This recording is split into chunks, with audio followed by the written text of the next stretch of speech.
नमस्कार दोस्तों, आपका स्वागत है हमारे YouTube चैनल जीएस आचार्य में। जैसा कि आप जानते हैं, दिल्ली मुखर्जी नगर में यूपीएससी आईएएस की तैयारी कराई जाती है, पीसीएस की तैयारी कराई जाती है। प्रत्येक छात्र का एक सपना होता है, कभी ना कभी वो यूपीएससी की तैयारी करने की कोशिश करता रहता है। लेकिन जैसे हमारे जो छात्र अभी 12th पास हैं, बीए में हैं, बीएससी में हैं, तो उनको मैं ये बताना चाहूँगा कि यूपीएससी क्या होता है और हमें आईएएस कैसे बनना है, आईएएस क्या है और यूपीएससी क्या है। तो सबसे पहले मैं बताना चाहूँगा कि यूपीएससी आईएएस की जो तैयारी की जाती है, इसमें हम यूपीएससी एक संस्था है जो 12th के बाद हमारा एनडीए का एग्ज़ाम लेती है और ग्रेजुएशन के बाद सीडीएस का एग्ज़ामिनेशन लेती है। इसी तरह ये ग्रेजुएशन के बाद ही सिविल सर्विस एग्ज़ामिनेशन का एक एग्ज़ाम लेती है, जिसे बोलते हैं सीएससी, सिविल सर्विस एग्ज़ामिनेशन। और इसी के अंतर्गत आईएएस एक पोस्ट है। आईएएस की तरह इसमें आईपीएस है, आईआरएस है, आईएफएस है। इस तरह से इसमें 24 पोस्ट पाई जाती हैं। तो हम केवल एक एग्ज़ाम की तैयारी करते हैं, सिविल सर्विस एग्ज़ामिनेशन की। यूपीएससी एक संस्था है जो संवैधानिक संस्था है। संविधान के अनुच्छेद 315 में ये इसका वर्णन है।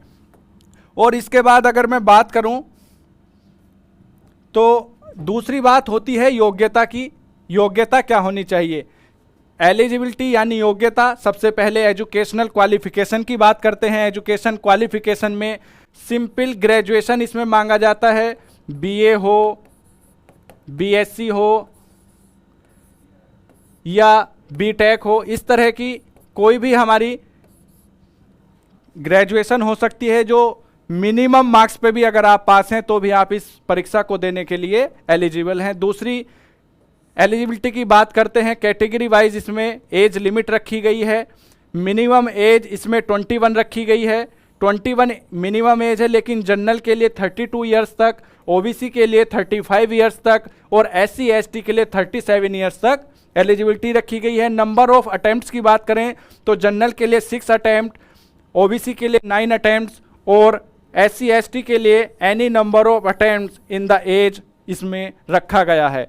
क्योंकि हमारी जो ये तैयारी है, प्री, मेंस और इंटरव्यू के 3 इसमें चरण पाए जाते हैं। हम प्री की बात करते हैं कि प्री में हमारा किस तरह का प्रश्न रहते हैं। तो प्रिलिमिनरी एग्जामिनेशन की बात करते हैं, जिसमें हमारे 2 प्रश्न पत्र आते हैं, GS1 और GS2। GS1 और GS2 में नंबर ऑफ क्वेश्चंस की बात करें तो GS1 में 100 क्वेश्चंस पूछे जाते हैं और GS2 में 80 क्वेश्चंस पूछे जाते हैं। मार्क्स की अगर बात करें तो दोनों इक्वल 200 मार्क्स के होते हैं। अगर हम इसमें ध्यान दें तो सबसे इम्पोर्टेंट है नेगेटिव मार्किंग, जो 1/3 मार्क्स की पाई जाती है। 1/3 नेगेटिव मार्क्स का क्या मतलब है? यदि आपने 1, 2, 3, 4 क्वेश्चन अटेम्प्ट किए किसी प्रश्न पत्र में और आपके 3 क्वेश्चन गलत हो गए, अगर आपके 3 क्वेश्चन गलत हैं और 1 क्वेश्चन सही है तो वह भी इसमें गलत माना जाएगा। इस तरह से ये 1/3 नेगेटिव मार्किंग आप समझ गए होंगे। इसके बाद हम बात करते हैं कि हमारा जनरल स्टडीज़ पेपर 1 का क्या सिलेबस रहेगा, क्या सब्जेक्ट हमें उसके लिए पढ़ने होते हैं। तो सबसे पहले इसमें पढ़ना होता है हमें history, geography, polity, economy, science and technology, environment और करंट अफेयर। करंट अफेयर जो हमारा हमेशा सबसे इम्पोर्टेंट बना रहता है यूपीएससी में। और दूसरा इम्पोर्टेंट होता है बेसिक एनसीईआरटी। इन सभी सब्जेक्ट की एनसीईआरटी भी आपको कवर करनी होती है।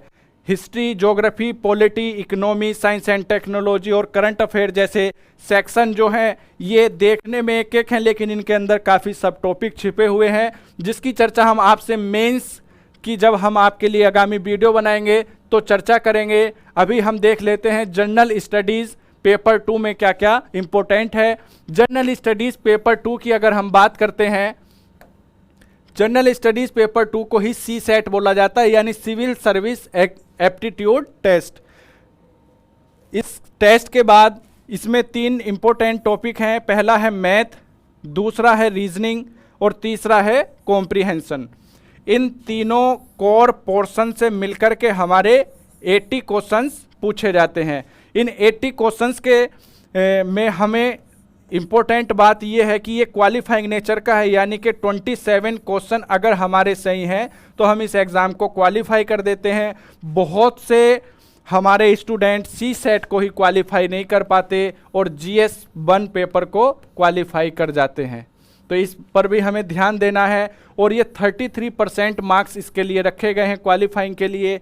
तो हमारा ये GS 1 GS 2 पेपर का हमने देखा PT के एग्जामिनेशन में। इसके बाद हमारा जो होगा वो मेंस एग्जामिनेशन की तरफ हम बढ़ेंगे। मेंस एग्जामिनेशन की बात हम आपसे अगली वीडियो में करेंगे।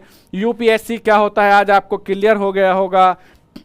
UPSC यानी यूनियन पब्लिक सर्विस कमीशन, ये भारत की सर्वोच्च संस्था है जो इसमें IAS IPS IRS जैसे जो महत्वपूर्ण पद हैं उनको रखा गया है।